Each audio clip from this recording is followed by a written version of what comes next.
besties, my name is Maddie and welcome back to my channel. So today is my birthday, so everyone say happy birthday to me. Thank you. And for my 26th birthday, I thought I would pick 26 of my favorite books. So that's all we're going to be doing today, just going over my favorite books. Maybe you'll get a few recs from it. We'll see. These are also in no particular order. They're just what I made my list of. These first three are some of the physical copies that I own of like my favorite books when I first started reading. So let's talk about my tried and true books. I have Punk 57 by Penelope Douglas. I love this book. It is so good. It was one of the first books I read when I first started reading, and I was like, I'm hooked. I'm in love with this book. So this follows our two main characters, Misha and Ryan, and they were like pen pals when they were little, and they promised never to like show each other their faces, I guess you could say. And they actually got mixed up, and the reason why they're paired is because Misha's teacher thought Ryan was a boy and Ryan's teacher thought Misha was a girl. Okay, kind of like that. They have always written little letters to each other, and they've never like missed out on anything. They've shared everything with each other. And then one day Misha just stops answering Ryan's letters, and she's like, what is going on? Misha has some like personal stuff go on, and then he now ends up going to her high school, but she doesn't know that it's him. And it's kind of like hidden identity a little bit, but it is so good. This was the first book I read that was spicy, and I was like,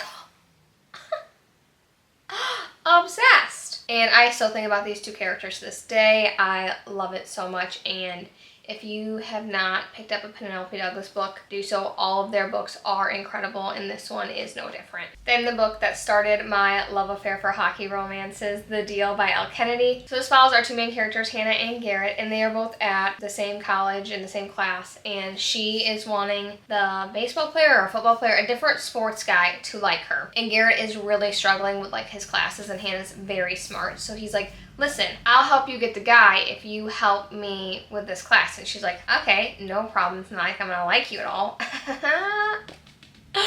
I had such a good time with this book. I love these two characters. I still think about them to this day. But they're just such good, fluffy hockey romance books, and they're such a good time, and I had to put them on this list. My other true love has to be The Cheat Sheet by Sarah Adams. I love this author so much in this book. It's cringy, okay, but I had such a good time with it. It is also a closed-door romance if that is something that you are wanting to read about. So this follows our two main characters, Bree and Nathan, and they have been like best friends since they've been little, and it's always been like, I love the other person, but I can't let them know. Bree ends up getting a little drunk and talks to this reporter because Nathan is like a famous NFL player, and she's like, I've always loved him, yada yada yada. And this reporter obviously reports on it, and now Nathan and Bree are going to have to fake date to like get the media storm under control, so it's not like just some like crazy person saying. And it is so good because, you know, always when there's a fake dating, like obviously they're gonna fall in love, you know, there's nothing to it. So I truly didn't think when I picked this book up that I was gonna like it as much, because I'm not a closed door romance girly. I want the smut, you know, I want the spice, but the way that these two characters interacted, I was laughing out loud at certain points, and it's definitely like a fun rom-com book.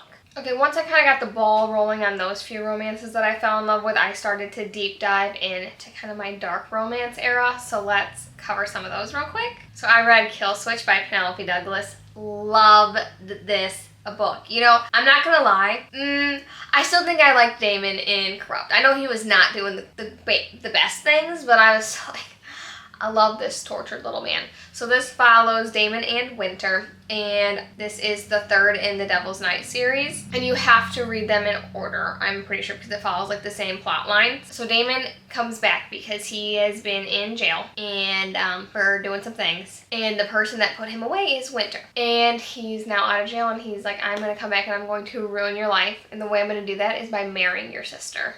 And Winter's like, what do you mean?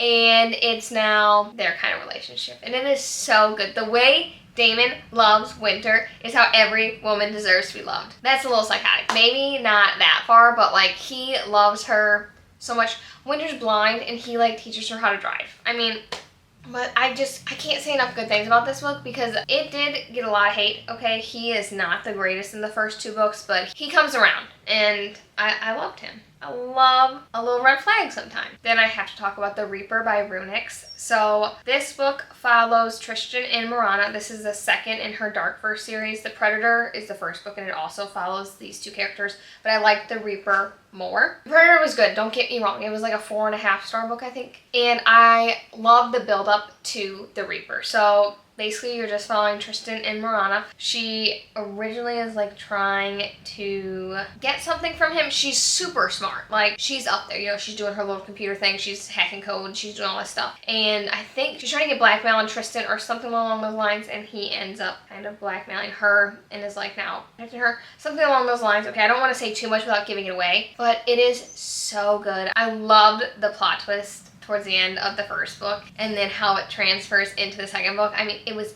incredible. He's a blonde man, and I love that blonde man. I mean, he's delicious. I have to talk about the book that really cemented my love for dark romance. So Haunting Adeline by H.G. Carlton. Both of these books, honestly, are so good. So you have Zaid Meadows. If you've not heard his name, you should find out why everyone loves him. He's a walking red flag, and my lord, was I in love. The rose-colored glasses were on, and I was like, this man does no wrong. So this follows Zaid and Addie, and Zaid is Addie's stalker. That's basically it. I love this entire series. I loved every single scene in this book, and if that makes me wrong, I don't want to be right, because this book,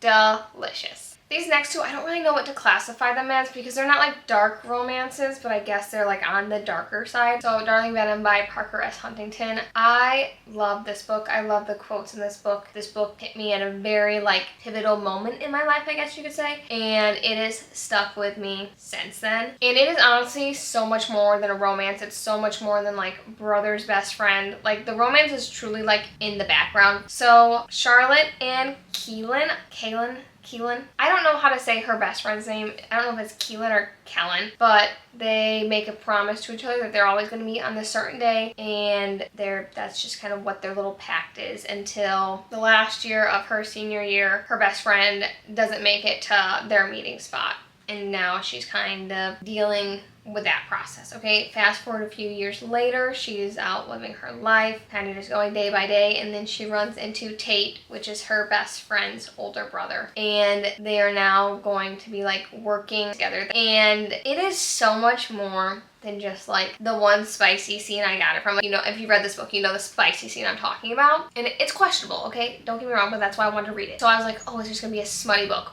Wrong.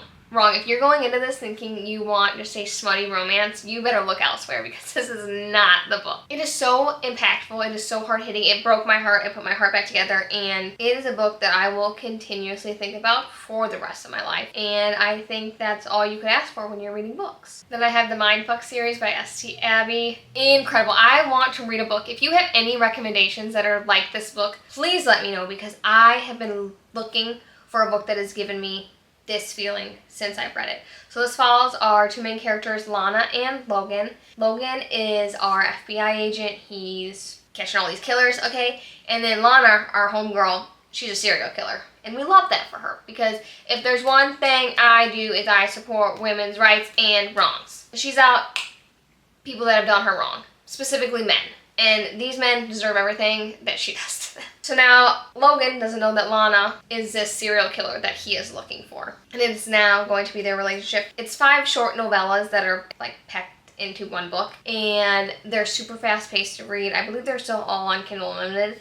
And they are so good. It's got everything you want in a book. It's kind of got a suspense aspect. It's woman's revenge. You got a little bit of the subplot of the romance in there as well. And I mean, it is so good. And I want another book that is similar to that aspect. You know, I've been craving it. It wouldn't be a favorites video of mine if I didn't talk about some single dads. So let's talk about them, shall we? So I have Love Unwritten by Lauren Asher. So good. So good. So this follows our main characters, Ellie, Raphael, and Nico. Ellie is Nico's nanny, and you know what can you do when you're, oh no, we're stuck together with forced proximity, we're not gonna fall in love. Wrong. They fall in love every single time, and I'll eat it up. every single time. This is following basically Raphael and Nico's journey because Nico and Raphael don't have the best relationship. Nico has some health problems that he's going through, and he's kind of embarrassed, kind of sad that he's making his dad feel sad, and I mean heartbreaking already. So there's kind of like, they're kind of on the rocks in their relationship, and then Ellie is their nanny, and her and Nico are best friends. So they're going on this little family vacation, shall we say, and it is so good. I love my single dad romances, and you would have to take them out of my cold dead hands. You know, they're delicious, and I love them. Another one that I absolutely love is Caught Up by Liz Tomford. I think this one is higher than Love Unwritten. I know, but Caught Up, it changed my brain chemistry. The mouth on both of these characters, sweating from both sides. So this follows Kai and Miller, and I don't remember what the little boy's name is, because the little boy is little in this. I think he's like a year or two. I mean, he's teeny tiny. He's not doing much. You know, he's just there. And Kai is an MLB player, and Miller's dad is Kai's coach. She comes back home to like kind of where her dad is because she's taking a break from her restaurant job. She's like a chef or something like that. And he's like, I have the perfect job for you. You can nanny for one of my players because he has fired every single nanny he's ever had. And Miller's like, okay, I guess. I don't really like kids, but I'll try it out, I guess. It's wonderful. I love that trope. It'll get me every single time. I'm not quite sure what I would classify this as because it's not really single, it's kind of single mom, I guess you could say. So we have Reckless by Elsie Silver. It's also Surprise Pregnancy. So this follows our two main characters, Winter and Theo. And I mean, this man had me hooked from one of the previous books when he barked at her, and I was like, I'm sold. Winter has just gotten out of a really nasty divorce, really nasty marriage, and Theo is just some like wild bull riding playboy, I guess you could say. They don't really hit it off, okay? Winter doesn't really vibe with this guy until one night they're having drinks, and she just kind of blurts out some little dark fantasies, dark secrets that she has, and he's like, let me make all your dreams come true. We'll forget about it in the morning, until she has a little bit of a morning sickness, and you know where it goes from there. And it is now their journey with that. And I mean, it has the don't speak to the mother of my child that way.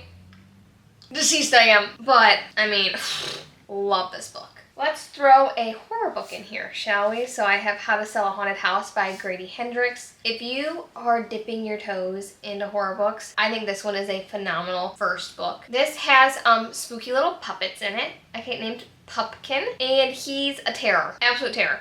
So our FMC and this mom and dad both passed away, I believe, and her brother are now trying to sell this house. And her mom has loved these little like puppets, I guess you could say. She's always thought they're a little strange, a little creepy, so they're going to try to sell this house. And Pumpkin is an actual psycho. You know, he's coming out of the woodwork trying to everyone. And it's a spooky little book. I cried, I laughed, I was freaking terrified, but it is so good. In the ending of this, it was good. Like, most of the time when you finish a horror book, you are left with just like, you just feel gross and scared and honestly kind of like a yucky feeling. But this kind of wrapped it up in a nice little bow, and it made me feel good with the ending. If you want to dip your toe into some horror books, I highly suggest this one. Okay, besties, you had to know this book was coming. For the Fans by Nyla Kay.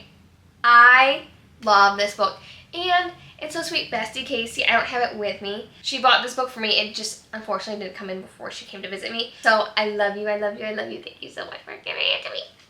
I miss your little face. Okay, anyways, so this is an MM romance. It's step siblings. They have a spicy account. I don't know if I'm saying our two main characters' names correctly in this. We have Kyron and Avi, or Avi. I've always said Avi, but I thought it might be Avi. And they are step siblings, but listen, they're not step siblings when they're children, okay? They meet when they're seniors in high school, I believe. Kyron is like the all-star football player. He's straight A's, golden boy. And then Avi, he's kind of like the black sheep of the family, has the tattoos, doesn't care what anyone thinks about him. And they immediately hate each other. Okay, they're like at each other's throats. First night meeting. Fast forward a little bit, they're now in college and they're coming into some financial problems. Avi's best girlfriend is like, listen, I have a spicy account, you should make one. And he's like, okay, why not? What can it hurt? And she's like, it would be really good if you had a partner. And he's like, well, I have a guy that could be a partner. And it's now them doing that. And when I tell you, oh my lord, this book is so good. I'm gonna start blushing just thinking about it. Like, the tell me you think I'm beautiful scene did something to me. Loved it, and I cannot wait to have it on my shelf. I am so excited for that. Then I have Out on a Limb by Hannah Bonham Young. Listen, she did surprise pregnancy so well. So this is kind of friends to lovers. It's one night stand. So our two main characters meet at a Halloween party. They hit it off. They have a phenomenal night together. And then they're like, deuces, never need to talk again, until she's like, wait a second, we have a baby. So Wynn calls up Bo and is like, listen, surprise buddy, we gotta work on this, thinking that he's not gonna want anything to do with her. And he is super excited that he gets to be a dad. The way that they co-parent, because they're like, they don't want to like say they're together because, you know, they weren't together, and the way they end up falling in love is so beautifully done. I mean, if you don't like a surprise pregnancy trope, I mean, most people don't, but this one is so good, and definitely a book I recommend you checking out. And it also has very good disability representation in it as well, so that's another plus. Let's talk about a few fantasies, shall we? So basically this entire series, but this one in particular, is one of my favorite books of all time. So Kingdom of Ash by SJM. I mean, if you've read Throne of Glass, you understand what I'm talking about, you know? I mean, the way this story is wrapped up and like how everything comes together, sobbing, and I want to do a reread so bad. And I mean, they're thick books. They're all this size, and I want to do a reread already, and I just finished them a few months ago. And again, I can't really tell you anything about this without spoiling the entire thing, so I'm not going to. Just know it's my favorite, and if you've read it, you understand why it's my favorite. Then I got another YA fantasy, so I have The Prison Healer by Lynette Noni. Love this book. I mean, the fantasies this year have been surprising me. I haven't read still that many, but I think YA fantasy is a way to go for me. So this follows Kiva, our main character, and she is obviously a prison healer. And she's, until one day the rebel queen comes in and she's like, okay, I'll take care of her because she's really sick. And then a few days later, a note comes in from her family saying, don't let her die, we're coming to rescue you, but you have to keep this rebel queen alive. And she's like, okay, I guess. And the rebel queen obviously is not a good person, that's why she's in prison. And her punishment is she has to do the trial by ordeals, and no one's ever made it through them. So Kiva's like, I guess I'll volunteer to take her place so the rebel queen will live. And it's now her doing the trials by ordeals, and it is so good. All three books are incredible. The plot twist at the end of the first and second book, so good. Definitely a series I recommend. And I guess this one is kind of fantasy, kind of magical realism. So I have The 7-Year Slip by Ashley Poston. I was pleasantly surprised by this book. I kept putting it off, and I am so mad that I did, because it is so good. So this follows our main character, Clementine, and she is now going to be living in her late aunt's apartment. And her aunt always said like her apartment was magical. You can go like 7 years in the future, 7 years in the past, doesn't matter. And Clementine's always been like, that's crazy, what do you mean? Until one day she comes home and there's a man in her apartment saying he is 7 years from the past. And it's their relationship on how they're going to kind of work on things when they're not even in the same year, you know? But it is honestly so much more than their romance, and I wish I would have known that before going into it, because I think I would have picked it up sooner if I would have known that, because it honestly handles like grief and harder topics, and like the romance is like a subplot. It's basically Clementine's life and how she's going to navigate this new future she has with like what has happened to her. And I mean, this author's note at the end of this book, I know I say it every single time I talk about this book, but this author note changed my perspective on books, and each book I've picked up since I have thought about differently, and it is wild. And like the next time I pick up this book, I will also think about this book differently. You know, it's those little things that authors leave you that you won't stop thinking about for the future. So definitely a book I recommend. Let's talk about a book that I thought I was going to absolutely hate, but I ended up loving. So A Love Letter to Whiskey by Candy Steiner. And you hate these characters. I'm not gonna lie. I was viciously angry when reading them, but man, they turned around for me. So this follows our two main characters, Bee and Jamie, and this is honestly right person, wrong time, again and again and again and again. And I was so angry. I'm like, just figure it out. But I mean, I think that's what made this book so impactful, is that they both kept trying and it just kept not working. And I love these two characters characters so much. Some of the quotes in here hit my heart. And it's just still a book I think about to this day. Let's talk about another one that kind of took me by surprise. So I have The Naturals by Jennifer Lynn Barnes. This is basically YA Criminal Minds, and that's all you should need to know to pick up this book. If you like Criminal Minds, you will love this book. You will love this series. So I've only read the first two. This one has still been my favorite, and then I've not read the last two in this series. So this follows our main character, Cassie, and she is now going to be part of the Naturals. And their job is basically to crack cold cases. You know, they all have like a specific job like Criminal Minds, and it is so good. And I don't want to say anything without spoiling it because I'm really bad at that, so I'm not going to say anything else besides it's YA Criminal Minds, and you need to read it right now. Ooh, let's talk about another one of my little favorite ones. So this book, I fully believe, got me engaged.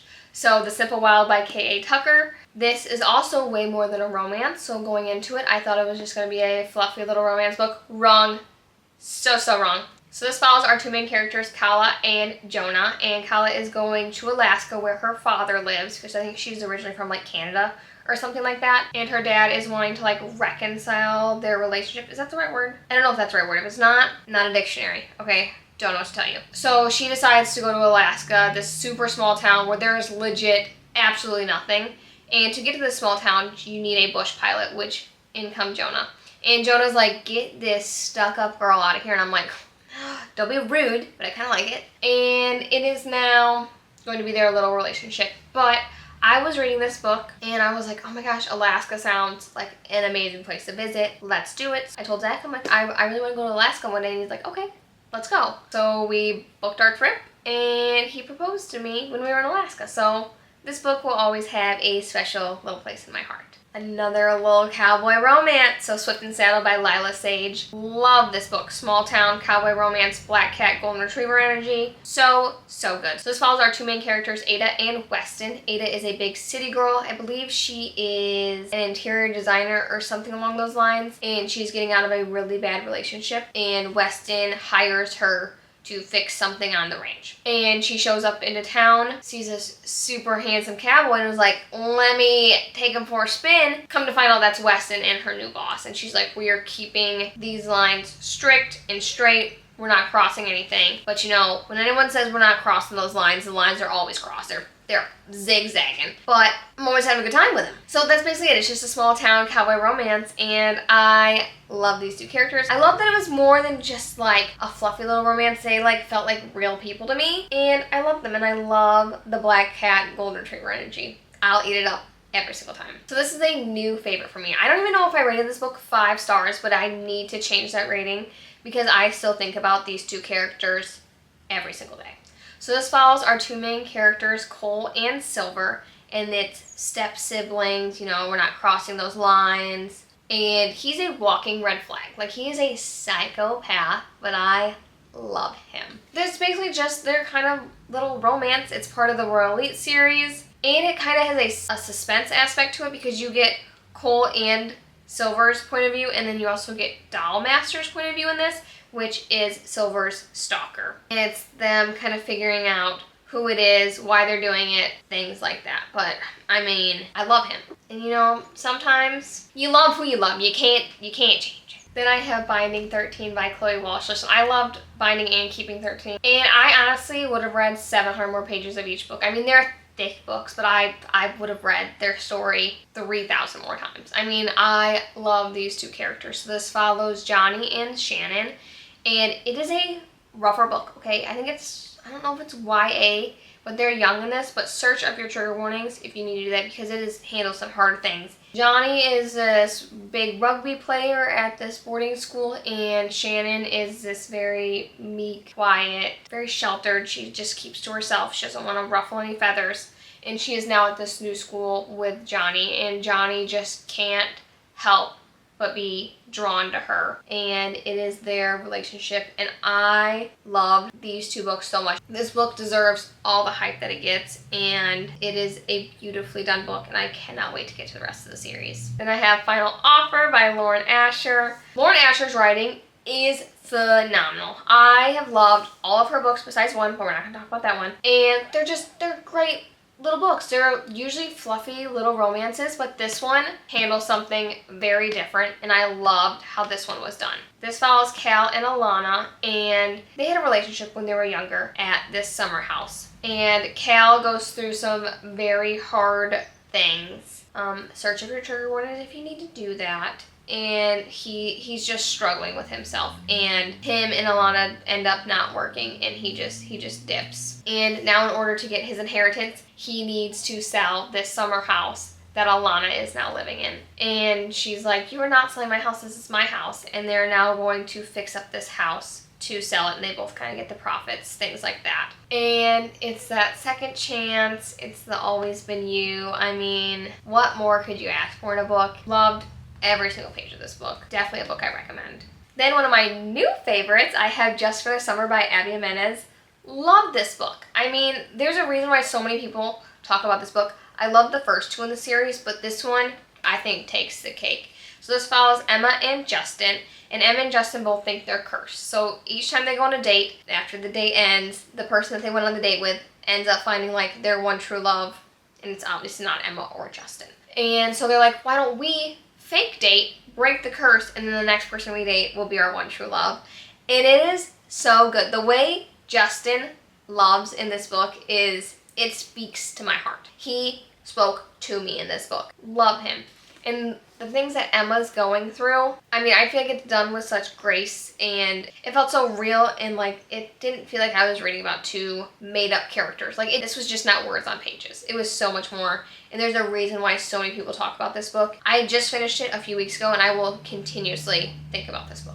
And then lastly, I have to talk about one of my absolute favorite book boyfriends. So I have The Right Move by Liz Tomford. Ryan Shea is top tier for me. I mean, I want to say he beats out most of my single dads, which is crazy, but the way he loves, I love a quiet love. I love it so much, and he's the king of it. So if you have any other book recs that have quiet love in it, please let me know, because he is beautiful. So this follows our two main characters, Ryan and Indy. Indy is going through a really rough breakup, so she needs a place to live. So her best friend Stevie's like, go live with my brother. He's got a spare room. And Ryan's like, absolutely not. What do you mean? Don't be giving my penthouse away for free because this man's loaded. So Ryan is an NBA player, big basketball guy, super good, and Indy is a flight attendant. So they're going to now coexist in the same apartment, because they're like, we're never gonna cross paths, we're on different schedules, blah, blah, blah, blah, until she showed up to practice one day, and Ryan's coach is like, oh my gosh, you're in a relationship? I love that you're a family guy. That's perfect for our team, because Ryan is going for this position. Is it captain?